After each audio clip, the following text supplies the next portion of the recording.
ሰላም ጤና ይስጥልኝ እንደምን አላችሁ ውድ የአዲስ አበባ ቱር ቤተሰቦች፣ ዛሬም በአዲስ ቪዲዮ ተመልሰናል። የዛሬው ቪዲዮአችን የሚሆነው ደግሞ ከዚህ በፊት በለቀኳቸው ቪዲዮዎች ኮመንት መስጫ ላይ ስታስቀምጡልኝ የነበረ ቦታ ነው የማስጎበኛችሁ። ከዚህ በፊት ቪዲዮ ለቅቄላችሁ ነበር፣ ነገር ግን ብዙዎቻችሁ ኮመንት ላይ አፕዴት አርገን ይህን ቦታ ስላላችሁኝ ዛሬ የእሱን ቪዲዮ ነው ይዤላችሁ የመጣሁት። ቦታውም የሚሆነው ደግሞ ከቦሌ ሩዋንዳ ጀምሮ እስከ አትላስ ድረስ እየተሰራ ያለውን የኮሊደር ፕሮጀክት ነው የማስጎበኛችሁ የሆነው። ቪዲዮውን ላይክ እያደረጋችሁ ጀምሩ፣ እንዲሁም ለሌሎች እንዲደርስ ሼር በማድረግ ከዛ በተጨማሪ ደግሞ ለዚህ ቻናል አዲስ ከሆናችሁ ሰብስክራይብ ማድረጋችሁን አትርሱ። በዚህ ቻናል ላይ ለየት ያሉ የአዲስ አበባን አዳዲስ ገጽታዎች የማስጎበኛችሁ ነው የሚሆነው። እነዛን ቪዲዮዎች እንዳያመልጧችሁ ሰብስክራይብ በማድረግ የዚህ ቻናል ቤተሰብ እንድትሆኑ ላለው ወደ ቪዲዮ እንለፍ። እንግዲህ ይሄ ግዙፍ የኮሊደር ፕሮጀክት ሁለቱን ቦሌዎች የሚያገናኝ ነው የሚሆነው። ከዚህ ከሩዋንዳ ጀምሮ እስከ ላይ እስከ አትላስ ድረስ፣ እንዲሁም ደግሞ አትላስን አልፎ ደግሞ ወደ ላይ ወደ ቺቺኒያም የሚወጣ የኮሊደር ፕሮጀክት ነው። በትላንትናው ቪዲዮ የቺቺኒያን አሳይቻችሁ ነበር። እሱም የአስፓልት ነጣፉ እየተከናወነ ነው የሚገኘው። ሌሎች ነገሮቹ ሙሉ ለሙሉ በሚባል ደረጃ ተጠናቋል ማለት ይቻላል። በትላንትናው ቪዲዮ አሳይቻችሁ ነበር። ቪዲዮን ያላያችሁ ካላችሁ ገብታችሁ ተመልከቱ። ይሄንኛው እንግዲህ አሁን ከዛኛው ትንሽ ዘግየት ያለ ነው። አሁን ላይ እየሰሩ የሚገኙት የእግረኛ መንገድ ነው እየገጠሙ የሚገኘው። እዚህ ጋር ገና እየጀመሩ ነው። ወደ ላይ ግን ጨርሰዋል የእግረኛ መንገዱን።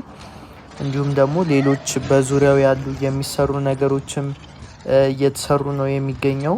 አሁን ካለንበት ጀምሮ ወደ ላይ በሄድን ቁጥር ፕሮጀክቱ እየተጠናቀቀ ነው የሚመጣው። ከዚህ በኋላ የእግረኛ መንገዱ መጨረሻው እዚህ ጋር ነው እየተነጠፈው። ከዚህ ደግሞ ወደ ታች የሚቀጥል ነው የሚሆነው።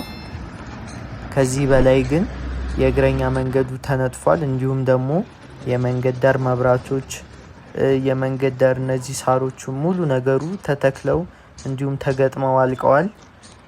እንደምትመለከቱት መንገዱ ሰፋ ያለ ነው። ይሄ የመጀመሪያ ንጣፍ የሚባለው አስፓልት የነበረበት ነው።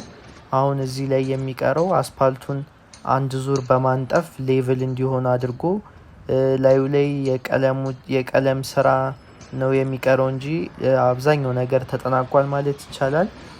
እንዲሁም በዙሪያው ያሉ ቤቶችን ህንፃዎችንም የማደስ ስራ ተያይዞ እየተሰራ ነው የሚገኘው። የኮሊደር ፕሮጀክቱን በጠበቀ መልኩ ነው እነዚህ ኮንስትራክሽኖች እየተደረጉ የሚገኙት። እንግዲህ ይሄ የኮሊደር ፕሮጀክት ዋናው ዓላማ አዲስ አበባን ስማርት ሲቲ የማድረግ ነው። ከዛም ውስጥ ደግሞ እንደምትመለከቱት ምንም አይነት የኤሌክትሪክም ሆነ የኔትወርክ ኬብል በላይ አይገኝም። ሙሉ ለሙሉ እንዳለ አንደርግራውንድ ውስጥ ነው ያለው። በቱቦ ውስጥ ተቀብረው ነው ሙሉ ለሙሉ ያሉት።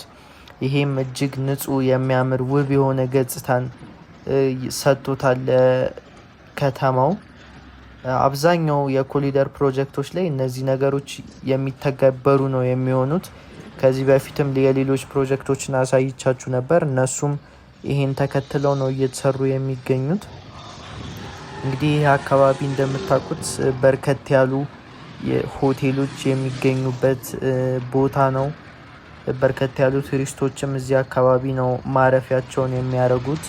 በርከት ያሉ ሌክዠሪ ሊቪንጎች፣ አፓርትመንቶች እንዲሁም ሆቴሎች፣ ካፌና ሬስቶራንቶችም የሚገኙበት ቦታ ነው።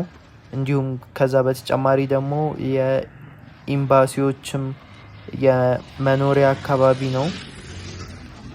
እንደምትመለከቱት ረዘም ያሉ ውብ የሆኑ ህንፃዎችም አሉ። እነሱም እንግዲህ እየተሰሩ ያሉም አሉ፣ ተገንብተው የተጠናቀቁም አሉ። እነዚህ እየተሰሩ ያሉት እንግዲህ ሙሉ ለሙሉ ተጠናቀው ሲያልቁ እጅግ የሚያምር ገጽታ ነው የሚኖሩ ይህ አካባቢ። እንዲሁም ከበፊቱ ጀምሮ የቱሪስት መሳቢያ እንዲሁም ማረፊያ ቦታ የነበረ ነው። አሁን ደግሞ ይበልጥ እጅግ ውብ ሆኖ ሲጠናቀቅ ደግሞ ሌላ ገጽታ ነው የሚኖረው። ቪዲዮን እስከ መጨረሻው ድረስ ተከታተሉ። ከዚህ ከታች ጀምረን ላይ እስከ አትላስ ድረስ ነው የማስጎበኛችሁ። ቪዲዮን ላይክ ማድረጋችሁን አትርሱ። እንዲሁም ለሌሎች እንዲደርስ ሼር በማድረግ ከዛ በተጨማሪ ደግሞ ለዚህ ቻናል አዲስ ከሆናችሁ ሰብስክራይብ በማድረግ ቤተሰቡ ነው። የአዲስ አበባን አዳዲስ ገጽታዎች በየቀኑ ቪዲዮ እየሰራው የምለቅላችሁ ነው የሚሆነው። ከዚህ በፊት የለቀቅኩላችሁ ቪዲዮዎችም ስላሉ እነሱን እየገባችሁ እንድትመለከቱ ጋብዛችኋለሁ። መልካም ቆይታ። አመሰግናለሁ።